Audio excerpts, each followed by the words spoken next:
Suomalaiset käyttävät erilaisia digipalveluja joka päivä enemmän ja enemmän. Erilaisten teksti-, kuva- ja videosisältöjen parissa vietetään aikaa 2,5 tuntia päivässä.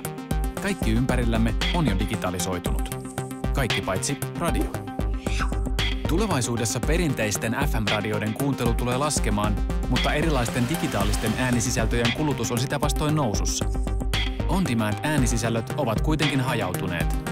Kuuntelijat joutuvat vaihtamaan sivustojen ja appien välillä päästäkseen eri kanaviin ja sisältöihin käsiksi, eivätkä mainostajat saa erilaisia kohderyhmiä kiinni. Halusimme muuttaa tilanteen. Mietimme, millainen radio olisi, jos se olisi keksitty vuonna 2015. Lopputulos on appi, joka kuuluu kaikille. Supla. Supla on Suomen monipuolisia liikkuvin valikoima äänisisältöä. Joka kuukausi palvelussa julkaistaan uusia ohjelmia, podcasteja ja muita audiosisältöjä. Kaiken lisäksi samasta appista voi kuunnella kaikkia Nelonen Median radioiden live-lähetyksiä.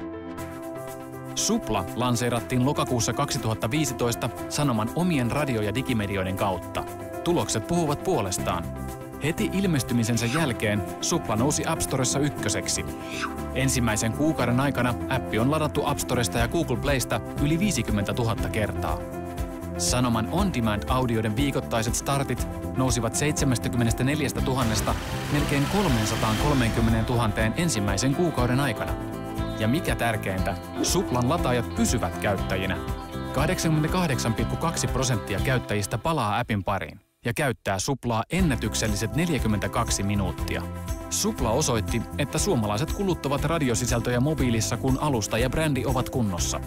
Tämä ei lopu tähän. Vuonna 2016 Suplaan saapuu kymmeniä uusia sarjoja ja äänikirjoja. Ja mikä parasta, Supla tulee ensimmäisenä suomalaisena audiomediana mahdollistamaan mainonnan targetoinnin.